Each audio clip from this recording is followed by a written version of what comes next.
Dear students and all viewers, and thanks to all my subscribers. Time and ওয়ার্কের একটা video করেছি, আর একটা video খুব অল্প সময়ের জন্যই। হ্যাঁ, দেখা যাক। আমার নোট থেকে করাচ্ছি, নোট থেকে সব কিছু কিন্তু আমি নোট থেকে পড়াচ্ছি। ইংরেজি লেখা আছে, আমি বাংলায় বলে দিচ্ছি। A and B together, A and B together মানে এ বি একসঙ্গে, তাই না? এগুলো তো জানতে হবে না, ইংরেজি তো জানতে হবে। A and B together can do a piece of work in 8 days। A and B together কিন্তু একসঙ্গে কাজটি করে 8 দিনে। এই যে এ আর বি একসঙ্গে করে 8 দিনে কাজটি। A alone can do the work in 12 days। A যদি একা করে তাহলে 12 দিন লাগবে। হ্যাঁ, 12 দিন তো লাগবে, বেশি দিন লাগবে, তার কারণ এর এফিসিয়েন্সি বেশি। কিন্তু দুজন করে না, কম দিন লাগে মানে তার বেশি এফিসিয়েন্সি, মানে উল্টো আর কি। 12 দিন লাগলো। In how many days can B alone, B একা ওই কাজটি কত দিনে করতে পারবে, সেম ওয়ার্ক। তাহলে এই যে বি কত দিনে করতে পারবে, অঙ্কটা কিন্তু এফিসিয়েন্সি দিয়ে করলে কিচ্ছু না, মানে দক্ষতা বা সক্ষমতা দিয়ে, কার কতটা সক্ষমতা, দক্ষতা, হ্যাঁ, কাজ করার, টাইম অ্যান্ড ওয়ার্কের। তাহলে 8, এ প্লাস বি দুজন মিলে 8, আর এ একা করে 12। তাহলে 8 আর 12 এলসিএম বার করতে হবে, তত ইউনিটের টোটাল কাজ হবে। 12 আর যে ভাগ যায় না, তাহলে 12 ডবল করি 24, হ্যাঁ, আর যে ভাগ যায় 3 8 24, তাহলে 24 ইউনিট টোটাল কাজ হবে। কত? 24 ইউনিট। তো 24 ইউনিট কাজ। এখানে একটা লক্ষ্য করার বিষয় আছে, এখানে বলছে লাস্টে কিন্তু বলেছি, কি বলেছে, in how many days can B, এই যে বি অ্যালন, এই যে বি, তাহলে এইখান থেকে এটা বিয়োগ করলে এতে কেটে গেলে বি থাকে নাকি? অবশ্যই থাকে। তাহলে আমরাও এখান থেকে এখানে বিয়োগ করব, তাহলে কত? 12 থেকে 8, না 12 থেকে 8 না, এই যে এফিসিয়েন্সি থেকে, এই যে 24 মানে 8 দিয়ে ভাগ করলে এর এফিসিয়েন্সি 3, 24কে 12 দিয়ে ভাগ করলে 2, এর এফিসিয়েন্সি 2। তাহলে এফিসিয়েন্সি, তাহলে এইটা থেকে এইটা বিয়োগ করব, বিয়োগ করলেই তো বি থাকে, তার মানে 3 বিয়োগ 2 কিছুই না, 1 মানে 24 দিনই লাগবে। এই যেখানে করে দেওয়া আছে 24 দিনই লাগবে। অন্যভাবেও করা আছে, কিন্তু এটা সহজ। নেক্সট কোশ্চেনে যাই এবার আমরা। এক্স অ্যালন মানে এক্স একাকী, মানে একা, can do a piece of work in 30 days। এই যে এক্স করে একা 30 দিন লাগে, তাই না? Y alone can do the same work in 48 days। এ করে 48 ডেজে, তাই না? এই যে লিখেছি। তাহলে এই যে এই করলেই এফিসিয়েন্সি ফট করে বার করে নেবো। 30 আর 48-এর এফিসিয়েন্সি হবে 240, মানে এলসিএম, মানে লসাগু হচ্ছে 240। তাই এফিসিয়েন্সি, এইটা এফিসিয়েন্সি বার করতে গেলে এইটাকে এই যে দিন দিয়ে ভাগ করতে হবে, তাহলে এরা 8 এফিসিয়েন্সি, এটাকে এটা দিয়ে ভাগ করলে 5 এফিসিয়েন্সি, এই পর্যন্ত করে রাখতে হবে। এইবার দেখছি কী বলছে, অল্টারনেট, আবার অল্টারনেট ডেতে কাজ করছে, এবং এক্স শুরু করেছে, তা শুরু করুক, এক্স শুরু করুক। তাহলে এক্স শুরু করুক মানে কি, এক্স শুরু করেছে, প্রথম 8 ইউনিট কাজ হয়েছে একদিনে, এ করলো, হ্যাঁ, কত? এই যে 5 দিনে, তাহলে 1 দিন আর 2 দিনে 13 ইউনিট কাজ হয়ে গেল। কত হয়ে গেল? 2 দিনে 13 ইউনিট কাজ করলো। তাহলে বাস, আর কি করব? এখানে দেখা যাচ্ছে in how many days the work will be completed. তাহলে এই যে 240 ইউনিট কাজ কত দিনে কমপ্লিট হবে? কিচ্ছু না। এই যে 240কে এই যে 8 আর 5 13, তাই না? অল্টারনেট ডে মানে 2 দিন কিন্তু আছে এখানে, তাহলে 8 আর 5 13 দিয়ে ভাগ করবো, এবং 2 দিন আছে বলে 2 দিয়ে গুণ করবো, বাস সহজে হয়ে গেল। এই যে উত্তর দিয়ে আছে, এইটা উত্তর, কিচ্ছু দেখবো না। নেক্সট একটা ভালো অঙ্ক, A alone can complete a piece of work in 18 days। এই যে লিখেছি, এই যে এর হচ্ছে 18 days, আর বি করে 15 দিনে। বেশ, বি করে 15 দিনে, ব্যাস। এফিসিয়েন্সি বার করে নেব। তাহলে 18 আর 15-র এলসিএম কত? 90, তাই না? তাহলে 90 ইউনিট হচ্ছে টোটাল ওয়ার্ক। আমি বলেছি আগের অঙ্কগুলোতে 90 ইউনিট টোটাল ওয়ার্ক। তাহলে এফিসিয়েন্সি এর কত? 90কে 18 দিয়ে ভাগ করলে এর 5 এফিসিয়েন্সি, আর 90কে 15 দিয়ে বিয়োগ করলে এর 6 এফিসিয়েন্সি, তাই নয় কি? এফিসিয়েন্সিটা বার করে নিলাম, ফটাফট এফিসিয়েন্সি বার করে নেব। তারপরে কি বলছে, B alone work at is for 10 days। B একা 10 দিন কাজ করে ফেললো।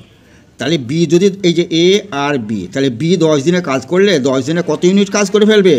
1 ইউনিট, 6 ইউনিট একদিনে। তাহলে 6 10 60 ইউনিট কাজ হয়ে যাবে কিনা? তাহলে 60 দিনে কাজ হয়ে গেছে, তাহলে আর মাত্র 90 থেকে 60 বিয়োগ করলে 30 ইউনিট কাজ আছে।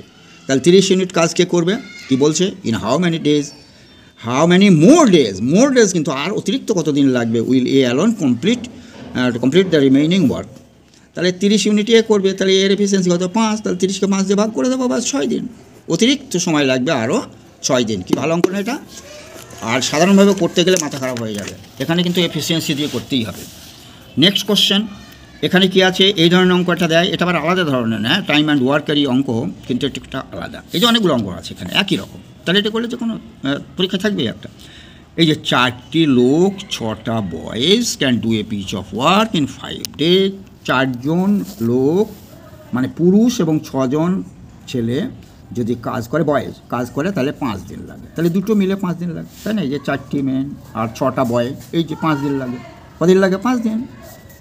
আচ্ছা, আবার 4 জন, আবার কি বলছে? 6 men আর 4 boys, 6 men আর 4 boys can do the same work in 4 days। আবার বলা আছে how many days 8 men and 12 boys can do the same work. এই ধরনের অঙ্ক দেখবে, এই যে প্রথমে যেটা দেওয়া থাকবে না, তার সঙ্গে সম্পর্ক কোনটা হয়, যেটা চাইছে তার সঙ্গে সম্পর্ক পাচ্ছেন না আর কি, তাহলে মাঝেরটা ফালতু, এটা না দেখলেও হবে।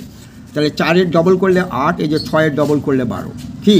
তাহলে 4 জন লোক মানে পুরুষ এবং 6 জন বালক যদি 5 দিনে করে, তাহলে 4-এর জায়গায় হয়েছে 8, 6-এর জায়গায় 12, মানে ডাবলিং হয়েছে কিনা 2 টাইমস।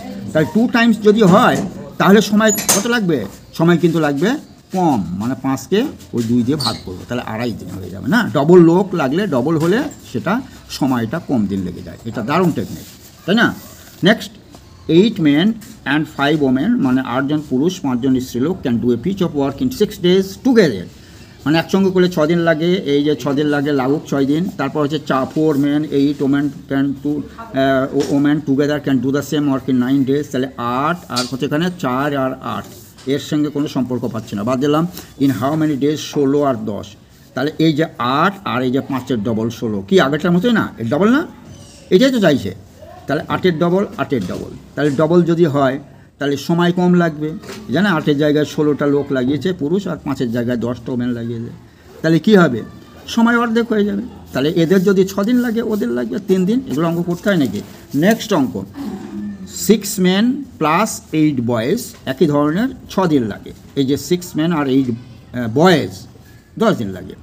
আবার 26, 48 ইন 2 days, আগে দেখে নেবো, হ্যাঁ পুরাটা। 15 men আর 20 boys, এইটা কতদিন লাগবে? এইটা চাইছে, তাহলে এইটার সঙ্গে মিলবে না এইটার সঙ্গে মিলবে? তা 26কে 15 বানানো কি সহজ নাকি? না। 48কে 20 বানানো না। এইখান থেকে এটার একটা সম্পর্ক পাওয়া যাবে, যেটার সঙ্গে সম্পর্ক মিলবে সেটা করব। তাহলে 6 দুগুণে 12 আর অর্ধেক 3, মানে 2.5 গুণ, এটারও 8 দুগুণে 16 আর 8-এর অর্ধেক 4, এটাও 2.5 গুণ, কি মিলছে কিনা? তাহলে এটা যদি 2.5 গুণ হয়, তাহলে এটা এই দুজনের মিলে যদি 10 দিন লাগে না, তাহলে 2.5 গুণ দিয়ে না করলে এখন আবার অন্যরকমও করেছে, এটা আবার এরকম করেছে। 2.5 দিন করলেও হয়, 2.5 দিয়ে করলে কী হবে? তাহলে এই যে প্রথম লিখিতে 10কে 2.5 দিয়ে ভাগ করে দেবো, তাহলেই উত্তর হয়ে যাবে 4 অ্যান্সার। কিন্তু এখানে আবার একটু করা আছে আর কি, এই যে যেহেতু সহজে বোঝার জন্যে 6 আর 8 বয়েজ আছে, এইটাকে আমি অর্ধেক করে নিলাম, মানে 3 আর 4, তাহলে সময় লাগবে 20 দিন, বেশি দিন লাগবে। এইবার 3 থেকে এইটাই যাওয়া সহজ, সেই জন্যে 3 × 5 = 15, 4 × 5 = 20, তাই না? 5 দিয়ে এই যে 5 টাইমস, তাহলে এটা যদি 20 দিন হয় তাহলে এটা 5 টাইমস, তাহলে 5 টাইমস কম লাগবে। এই যে 20কে 5 দিয়ে ভাগ, 4 days, এক্ষেত্রেও 4 days হবে। নেক্সট অঙ্ক and the last math, 4 men and 6 boys can do a piece of work in 9 days, 16 men and 35 boys can do the same work in 2 days। লাস্টে চাইছে কি? 10 men and 15 boys। তাহলে এটার সঙ্গে এই যে যেটা চাইবে তার সঙ্গে এই দুটোর মধ্যে একটা সম্পর্ক, কোনটা সম্পর্ক? হ্যাঁ, এইটার সঙ্গে সম্পর্ক হয়, তাই না? তাহলে যে 4 আর 6 দেওয়া আছে, আমি বার করবো 10 আর 15, মাঝেরটা দেখবই না। তাহলে 10 আর 15, তাহলে কি 4 আর 10 না? যারা একটু হিসাব জানে ফট করে বলে দেবে, 4 আর 10, 6 আর 15, 6 × 12 আর 6 আর 2 15, তাহলে 2.5 টাইমস মানে কি? 2 × 2 = 5/2, তাই নাই কি? তাহলে 5/2 দিয়ে ভাগ করবে 9 দিনকে, তাহলে 9কে 5/2 দিয়ে ভাগ করলে উল্টে যায় না? তাহলে 2/5, তাহলে 9 দিন 18/5, মানে 3.6, মানে 3 দিনের কিছু বেশি লাগবে। এই যে অঙ্ক হয়ে গেল না? 3.6 মানে কিন্তু 3 এটা কত? 3/5, যদি পূর্ণতে থাকে এরকম হবে, পয়েন্টে থাকলে এরকম হবে। তাহলে এই অঙ্কগুলো কি অতি সহজে হয়ে গেল না? স্পেশাল টেকনিকে হয়ে গেল। আর এই স্পেশাল টেকনিক যদি ভালো লাগে তাহলে আমার চ্যানেলটি কী করতে হবে? সাবস্ক্রাইব করতে হবে। আর যদি মনে করো তাহলে লাইক শেয়ার করে দিও। Thank you all.